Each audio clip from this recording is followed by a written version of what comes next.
The crystal champagne flutes chimed against the backdrop of polite jazz, a sound that usually signaled celebration. But tonight, it sounded like the countdown to a detonation. In the middle of the crowded ballroom, a wife's laughter rang out a little too sharply, her hand resting possessively, yet threateningly, on her husband's arm as she delivered a public ultimatum disguised as a joke. But when he didn't flinch, when the silence stretched longer than the smile on her face could hold, the glamour of the evening began to crack, revealing the ugly wreckage of a marriage long past its expiration date.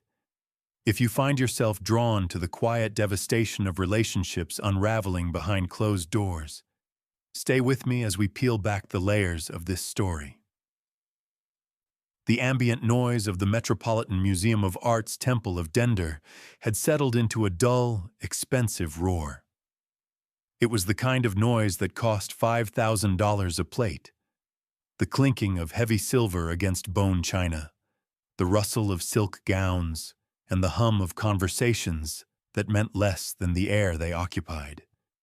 Julian Thorne swirled the scotch in his glass, watching the amber liquid coat the sides. He was 42, wearing a tuxedo that fit him with the ease of a second skin, yet he felt constricted. Beside him, his wife, Elena, was radiating the frantic electric energy she always acquired after her third glass of champagne. She was beautiful, undeniably so, in a backless emerald dress that drew eyes from across the room. But Julian knew the tightness at the corner of her mouth. She was bored, and when Elena was bored, she became dangerous.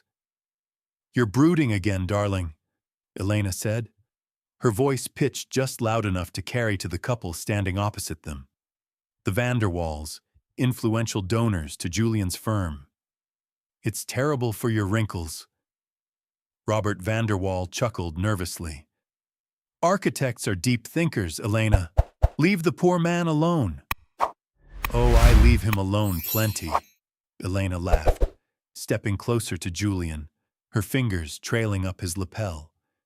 It was a possessive gesture, but her fingernails dug in slightly through the wool.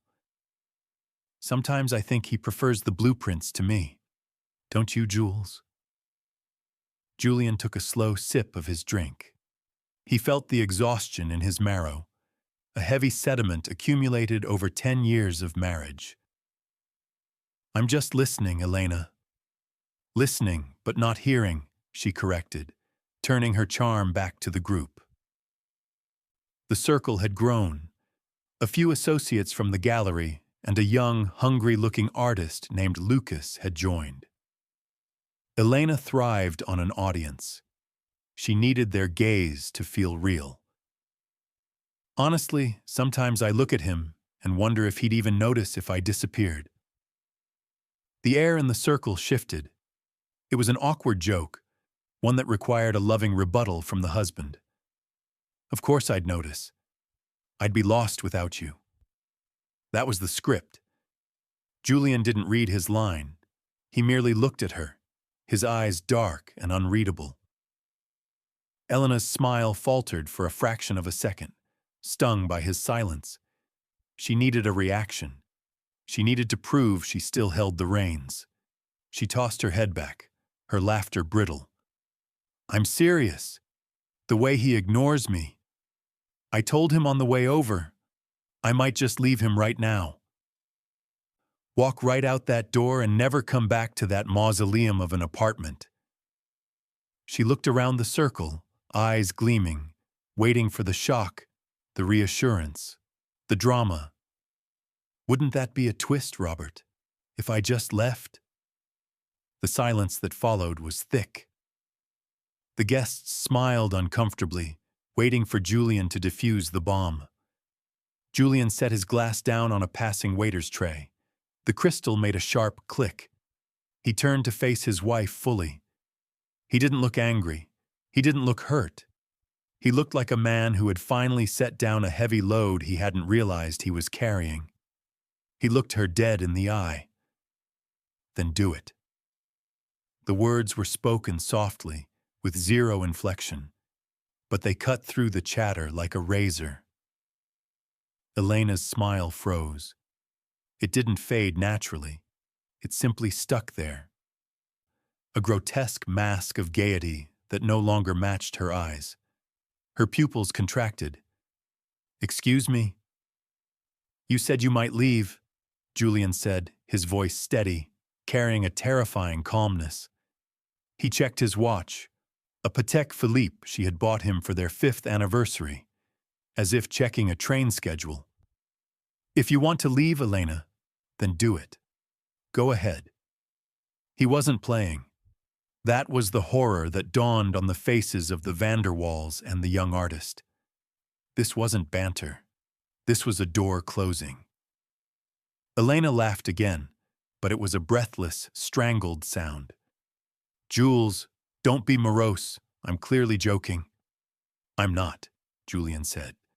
He reached into his tuxedo jacket, pulled out the sleek black card that accessed their penthouse, and placed it gently on the cocktail table between them. "You've been threatening to leave for 3 years. Elena, every time you don't get your way, every time you're bored, every time you want to see me bleed. I'm tired of bleeding." He looked at the card, then back at her. "So if you're going to leave, do it now. I won't stop you." The music seemed to stop, though the jazz quartet was still playing in the corner. Elena's face drained of color. The humiliation was instant and absolute. She had tried to wield her absence as a weapon, only to find that her presence was no longer desired. Julian didn't wait for a retort. He didn't wait for the tears that were inevitably welling in her eyes, nor for the scene she would undoubtedly cause to salvage her pride.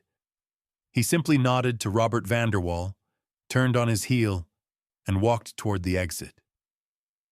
He didn't look back. For the first time in years, the air in the room felt breathable. The elevator ride up to the penthouse was usually the time when the apologies started. In the past, the 30 seconds between the lobby and the 45th floor of their Tribeca building were filled with Julian's hushed reassurances or Elena's soft, forgiving sighs. Tonight, the only sound was the mechanical hum of the lift and the electric silence standing between them like a third passenger. When the doors slid open directly into the foyer, Elena stepped out first, her heels striking the polished concrete floor with aggressive precision. She threw her clutch onto the marble console table. It slid across the surface and knocked over a vase of white lilies. The water spilled, dark and spreading, but neither of them moved to clean it up. Elena spun around, her chest heaving, waiting for the explosion. She needed him to yell. If he yelled, she could cry. If she cried, he would soften, and the cycle would reset. "You humiliated me," she hissed, her voice trembling with a mix of adrenaline and wine. In front of the Vanderwalls, in front of that boy, Lucas. "Do you have any idea what you looked like?" Julian walked past her, bypassing the living room entirely. He hung his tuxedo jacket in the hall closet, aligning the hanger perfectly with the others.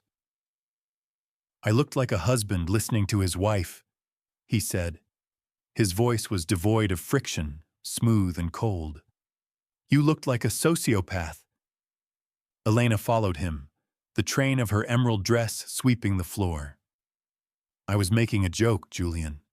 A joke. And you handed me the key card like I was a tenant being evicted." Julian didn't stop. He walked down the long, gallery-style hallway toward the master bedroom. Elena trailed him, her anxiety spiking. This was the part where he was supposed to turn around, grab her shoulders, and tell her he couldn't live without her. He was supposed to be the anchor to her storm. Instead, he walked into their bedroom and flipped on the recessed lighting. The room was stark, modern, and suddenly felt like a hotel suite rather than a sanctuary. I'm not doing this tonight, Elena, Julian said. He walked to the walk-in closet. Oh, so you're running away. Elena leaned against the doorframe, crossing her arms to hide the shaking of her hands. Going to sleep in the guest room? How original. Julian emerged from the closet. He wasn't holding a pillow or a blanket for himself. He was carrying Elena's weekender bag, the vintage Louis Vuitton canvas duffel she used for short trips to the Hamptons. Elena frowned, her brow furrowing. What are you doing? Julian placed the bag on the foot of the bed. He moved with efficient, economic motions. He opened her dresser drawer, took out a stack of silk camisoles, and placed them neatly into the bag. Next came her toiletries kit from the bathroom counter. You said you might leave, Julian said, not looking at her. He picked up a pair of jeans and folded them. I'm helping you. The air left Elena's lungs. Julian, stop. This is ridiculous. Is it? He looked up finally. His eyes were tired, the skin around them tight. You threatened to leave. Again, I'm simply removing the friction. You don't have to pack. You don't have to worry about the logistics. You can just go. I don't want to go, she screamed, the sound tearing through the quiet apartment. I want you to fight for me. I want you to care enough to be angry.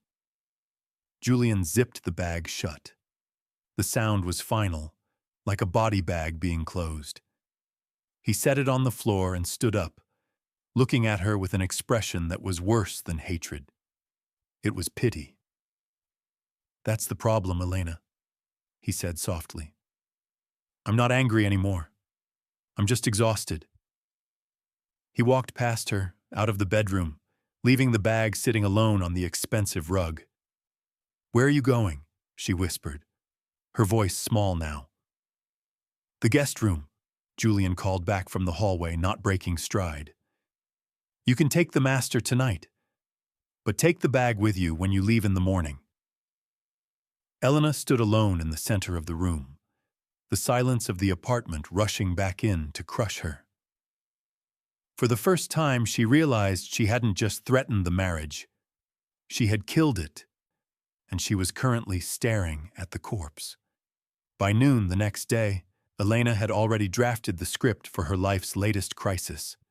She sat at a corner table at Le Coucou, the midday light filtering through the sheer curtains to illuminate her perfectly applied makeup. Concealer heavy enough to hide the sleeplessness, but light enough to suggest brave fragility. Across from her sat Clara and Sophie, two women who treated gossip like currency.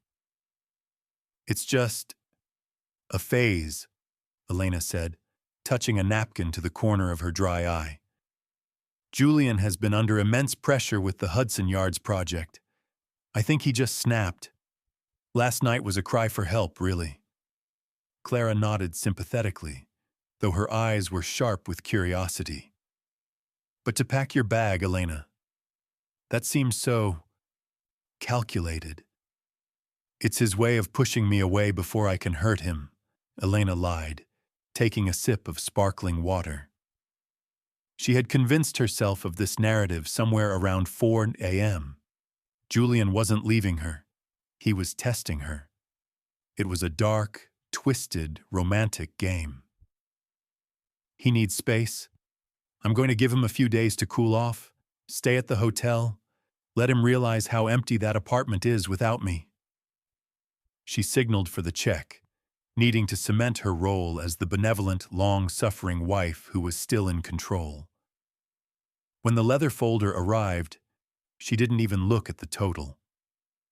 She slipped her black American Express Centurion card inside, the heavy titanium card that was an extension of Julian's primary account, and handed it to the waiter with a weary smile. 3 miles uptown, in the steel and glass offices of Thorne and Associates, Julian was sitting opposite his personal banker.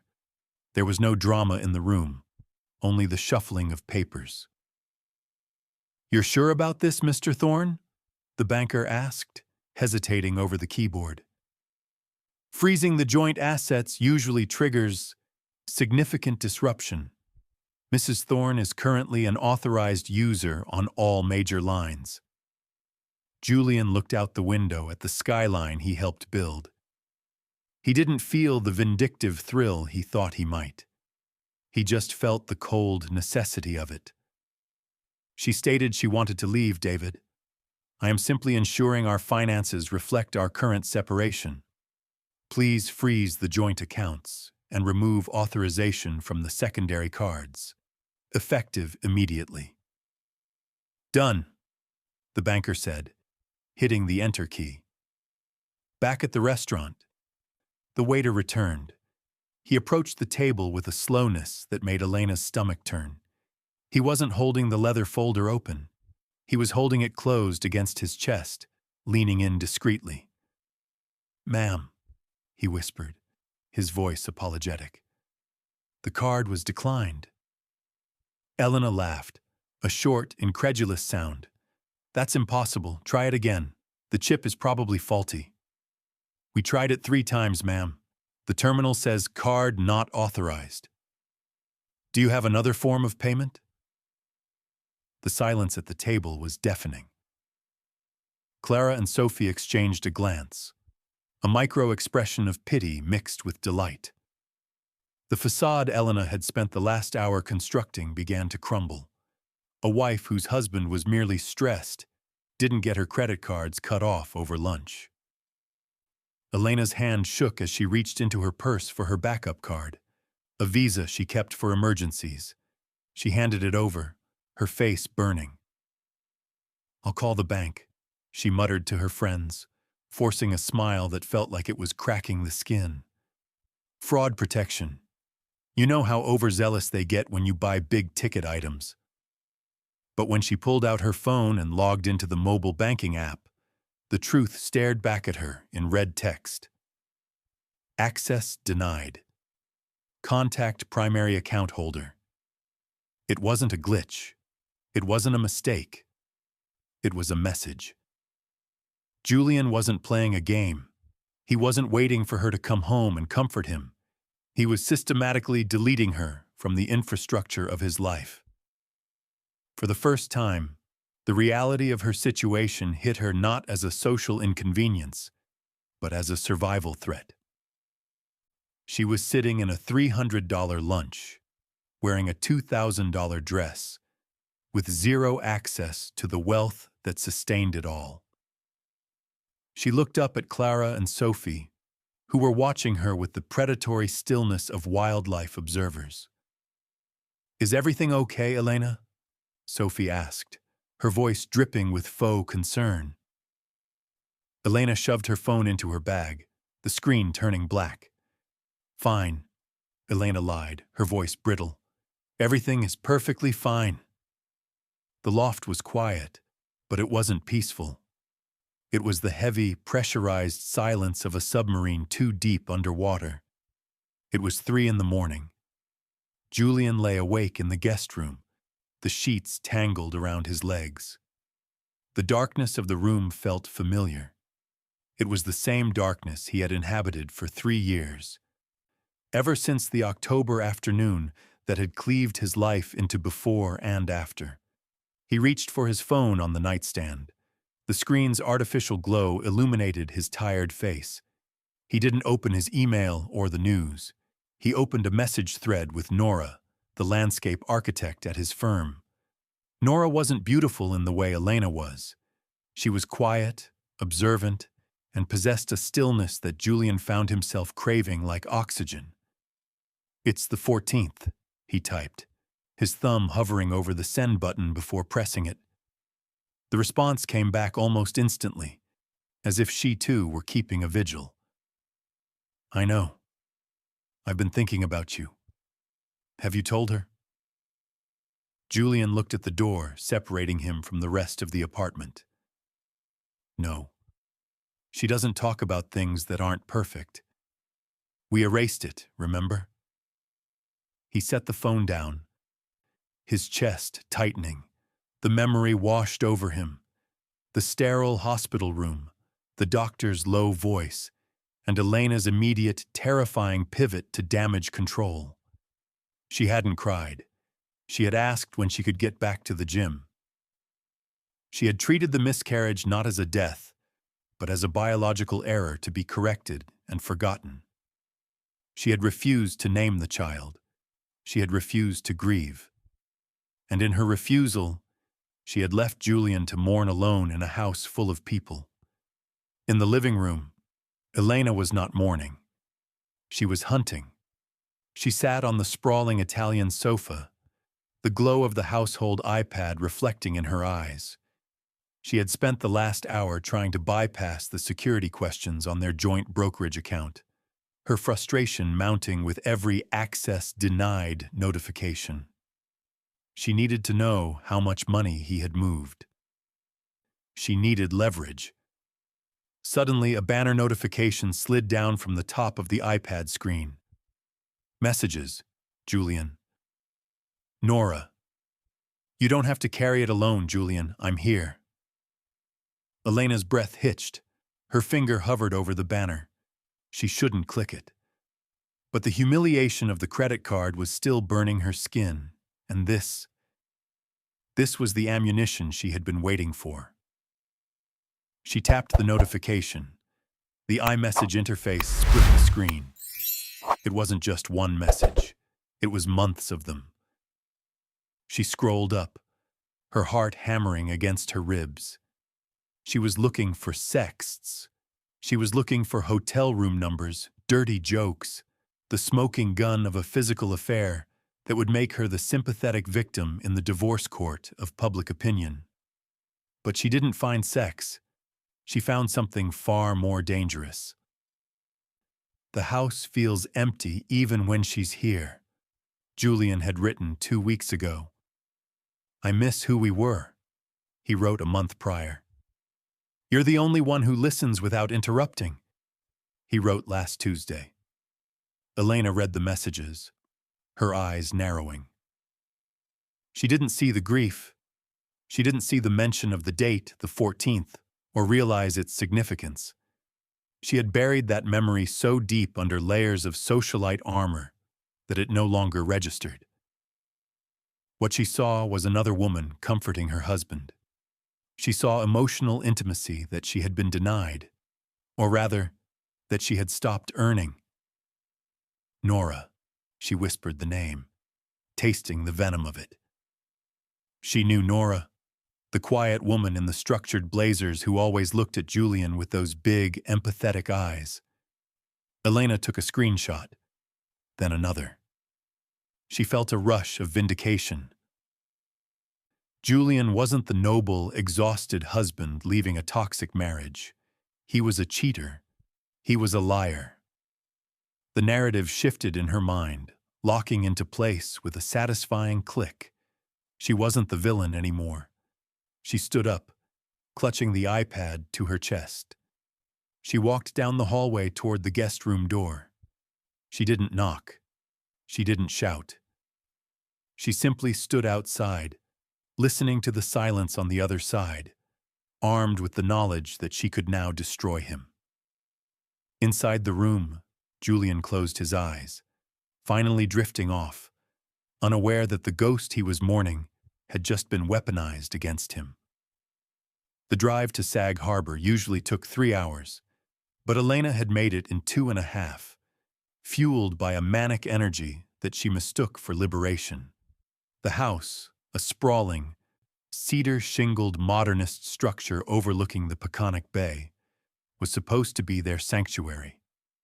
It was where they went to escape the performance of the city.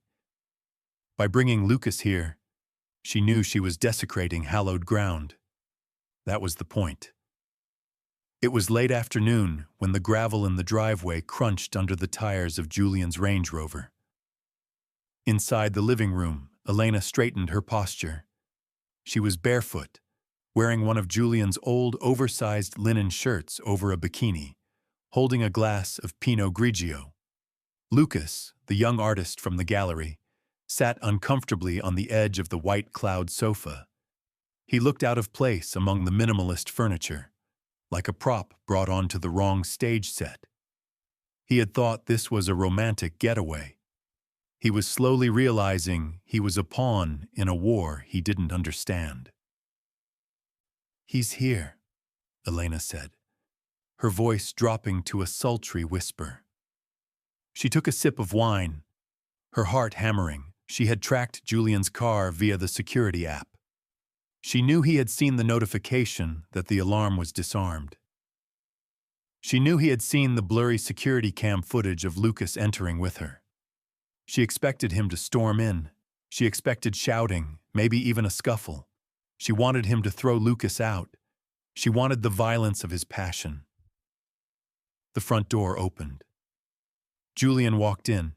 He was still wearing his suit trousers and a white dress shirt, sleeves rolled up, looking like he had come straight from a site visit.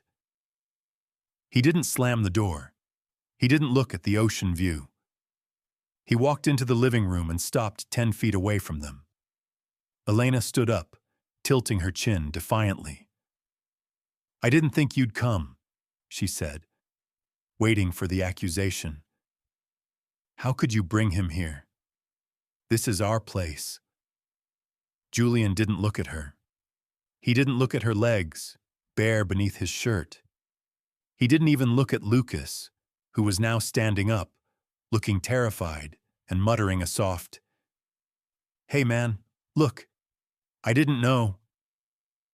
Julian simply reached into his leather portfolio and pulled out a thick, manila envelope. He tossed it onto the coffee table. It landed with a heavy slap, sliding next to the unfinished bottle of wine. "Process servers are expensive this far out on the island," Julian said. His voice was flat, carrying the same administrative tone he used with contractors who were behind schedule. "I thought I'd saved the fee." Elena blinked, her script dissolving. "What is this?" "Legal separation. Emergency motion to freeze assets to prevent dissipation. And a formal notice that you are currently trespassing on a property held by the Thorne Family Trust, not the marital estate." He looked at Lucas then, finally. It wasn't a glare. It was a look of mild annoyance, like finding a stain on a rug. "The last train to Penn Station leaves Bridgehampton in 40 minutes. If you leave now, you'll make it. If you stay, security will escort you out when they arrive in 20. Lucas grabbed his jacket immediately. "I'm going. Elena, I'm going." "Lucas, stay," Elena commanded, her voice rising to a shriek. "You don't have to listen to him." Lucas didn't even look back. He was already out the sliding glass door, jogging toward the driveway, desperate to escape the suffocating weight of the air in the room. Elena was alone now. She looked at Julian, her chest heaving. "You're kicking me out. After what you did? After Nora?" Julian paused. A flicker of something passed over his face. Not guilt, but disappointment. "I texted Nora about grief, Elena, about the child we lost. The child you pretended never existed, so you could fit into a sample size 2 weeks later." The words hit her like a physical blow. She stepped back, clutching the linen shirt tighter. "I read the messages," Julian said, his voice dropping, losing its professional edge and becoming dangerously quiet. "I know you screenshotted them. I know you were planning to leak them. That's why I'm here. Not to fight for you, but to make sure you understand that if you try to make my grief into a tabloid scandal, I will ensure you leave this marriage with nothing but the clothes you're wearing." He turned back to the door. "You have until tomorrow noon to vacate the premises. The locks change at 12:01. "Julian!" she screamed, the sound raw and tearing. "I love you. I'm doing this because I love you." He stopped, his hand on the doorknob. He didn't turn around. "No," he said. "You love the audience, and the show is over." The door clicked shut behind him. Elena stood in the silence of the massive, beautiful house, the envelope on the table staring at her like a tombstone. The gallery in Chelsea was a white cube of light and noise. It was the opening night of Modern Detachment, an exhibition Elena had curated as her comeback statement. She moved through the crowd in a severe black dress, a glass of mineral water in her hand, smiling until her cheeks ached. She was selling a narrative tonight. The resilient, independent woman stepping out of a suffocating marriage. She had whispered it to the art critics, hinted at it to the collectors, and broadcast it in her posture. "The centerpiece is magnificent, Elena," said Marcus, a curator from the Whitney. He gestured toward the middle of the room. There, on a white pedestal, stood the Iron Lung, a massive, twisted bronze sculpture by a renowned mid-century modernist. It was raw, brutal, and worth $4 million. It was the anchor of the show, the reason the press had come. It was also, technically, property of the Thorne Family Trust, on permanent loan to Julian's private collection.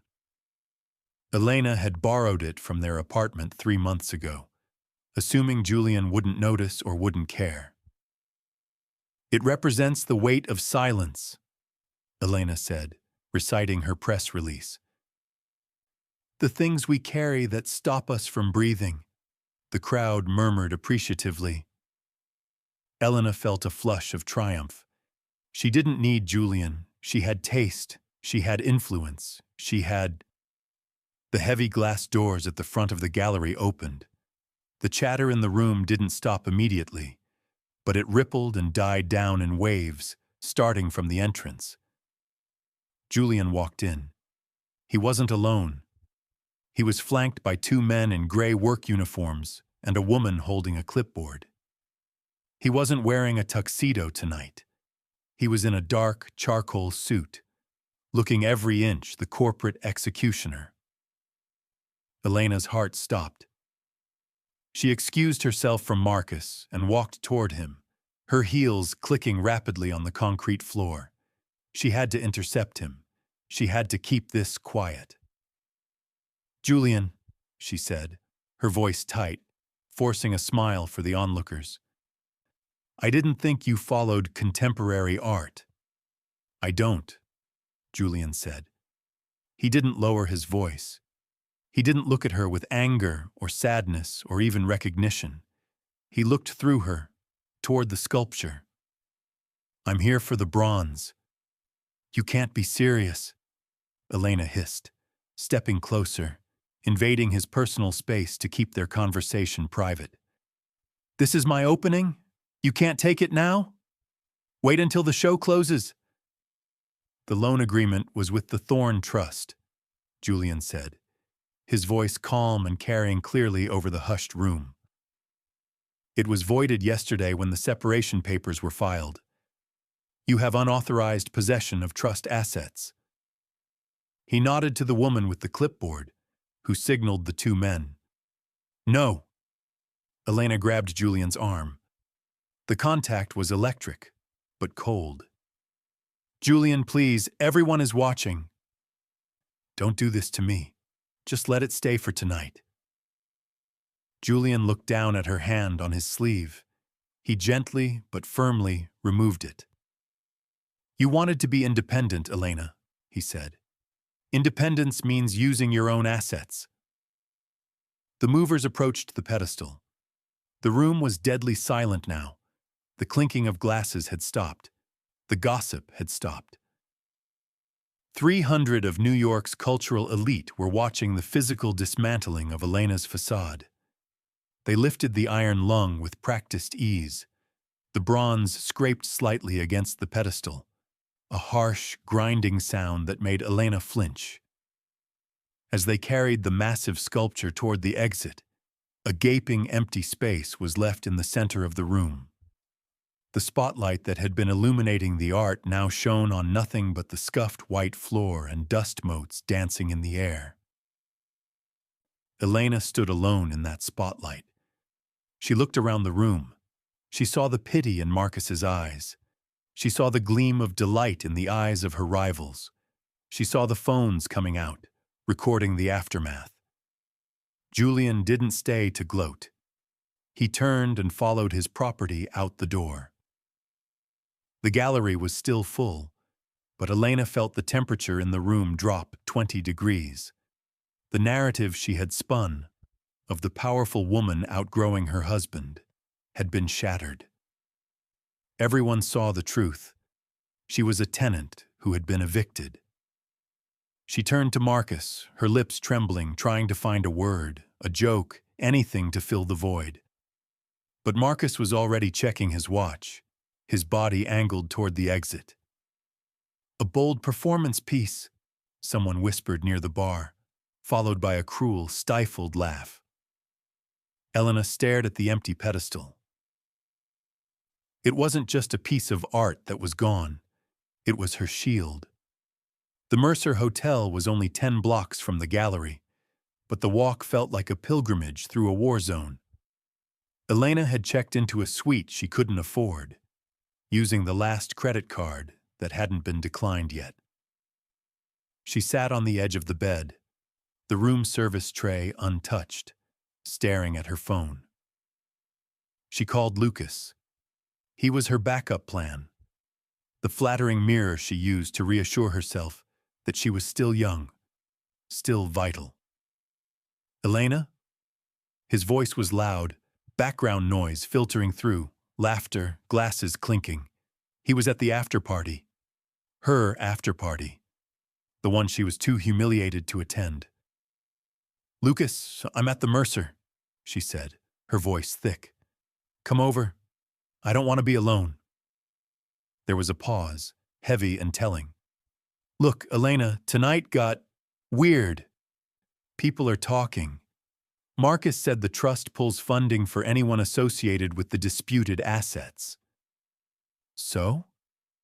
Elena gripped the phone tighter. "We don't need them." "I do," Lucas said, his voice shedding the boyish charm to reveal the cold ambition underneath. "I can't be seen with you right now. It's bad branding. You understand, right?" The line went dead before she could answer. Elena lowered the phone. The silence in the hotel room was absolute. It wasn't the silence of peace. It was the vacuum of space. She had lost her husband. She had lost her home. She had lost her career. And now she had lost the illusion that anyone loved her for her. Her chest tightened. It started as a dull ache, then sharpened into a piercing constriction, as if the iron lung sculpture were sitting directly on her ribs. She tried to take a breath, but the air wouldn't go down. Panic. She stood up, stumbling toward the bathroom, her vision blurred at the edges. Her fingers went numb. She gripped the marble sink, gasping, her reflection mocking her, mascara smeared, skin pale, a ghost in a designer dress. The room tilted. The floor rushed up to meet her. The last thing she remembered was the cold tile against her cheek and the terrified thought that she was going to die in a hotel room, and no one would know until checkout time. When she opened her eyes, the light was different. Sterile, fluorescent. The rhythmic beeping of a monitor was the only sound. She was in a hospital bed, an IV line taped to the back of her hand. Her throat felt like sandpaper. She turned her head slowly. Julian was sitting in the plastic chair in the corner. He was reading a magazine, his jacket draped over the back of the chair, his tie loosened. He looked tired, older than he had a week ago. "You're awake," he said, not looking up from the page immediately. "Julian?" Her voice was a croak. "You came." He closed the magazine and set it on the side table. He didn't rush to her side. He didn't take her hand. He stayed in the chair, a respectful distance away. "The hotel called an ambulance," he said quietly. You still have me listed as your emergency contact on your medical ID. The hospital wouldn't release information to anyone else. Elena felt tears prick her eyes, not the manipulative tears of the party, but real, hot tears of shame.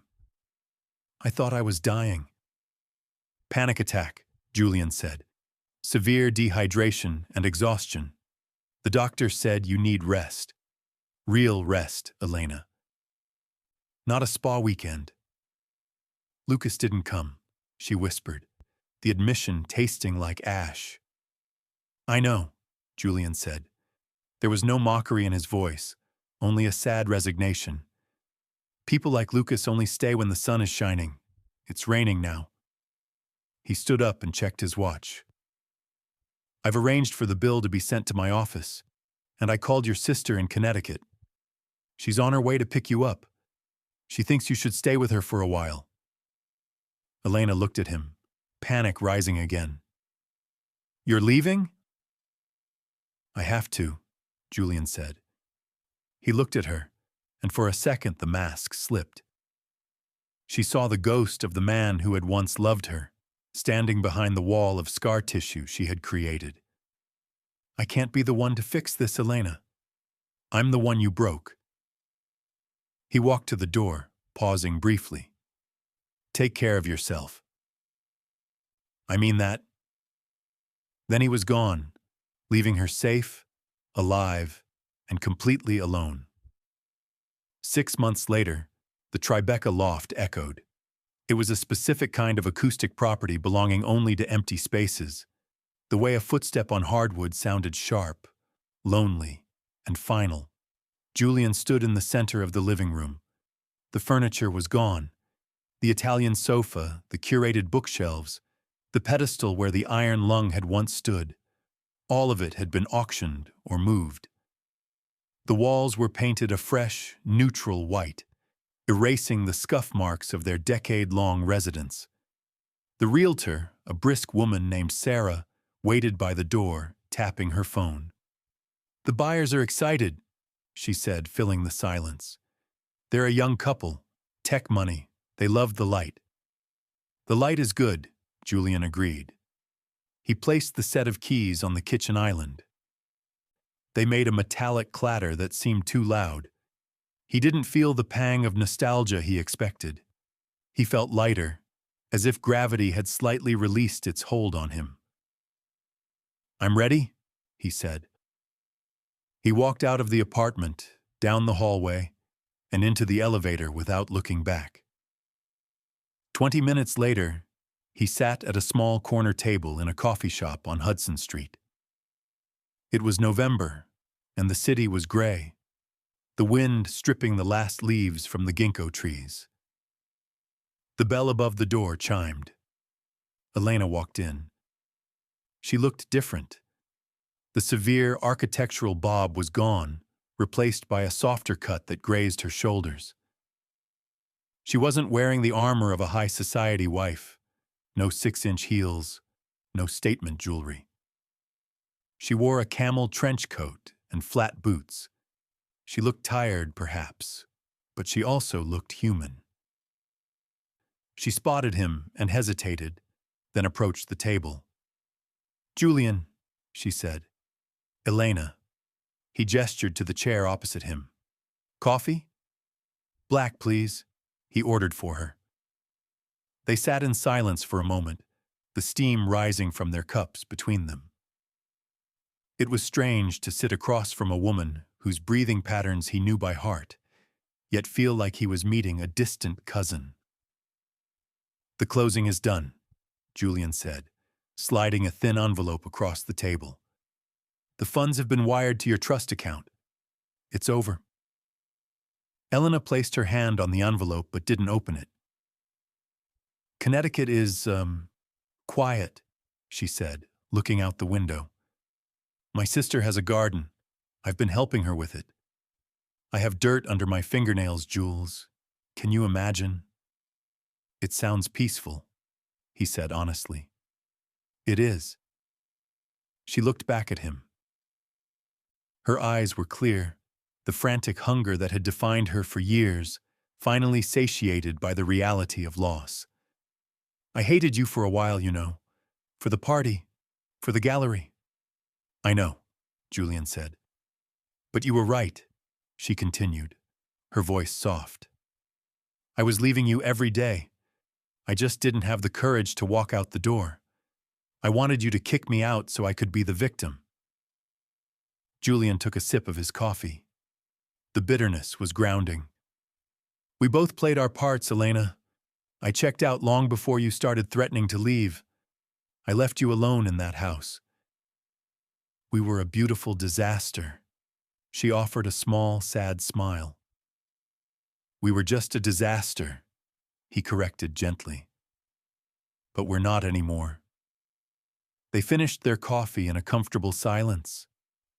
The kind that only comes when there is nothing left to fight for and nothing left to lose. They walked out onto the street together. The wind was biting. Elena pulled her coat tighter. Where are you going? She asked. Uptown, Julian said. I have a site visit and then, I don't know, just home. To the new place? Yes. A smaller apartment on the Upper West Side, quiet, filled with books and plants. No guest room, no performance space. Well, Elena extended her hand. It was a formal gesture, absurd after 10 years of marriage, yet it felt like the only appropriate one. Julian took it. Her hand was cold. He squeezed it briefly, then let go. Goodbye, Elena. Goodbye, Julian. She turned and walked toward the subway station, blending into the crowd of commuters. Julian watched her for a moment, waiting for the familiar ache. The urge to call her back, the reflex to fix things. It didn't come. He turned south and began to walk. The city noise rose up around him, horns, sirens, the rhythm of millions of people living their lives. For the first time in years, he wasn't just walking away from something. He was walking towards something else. He didn't look back.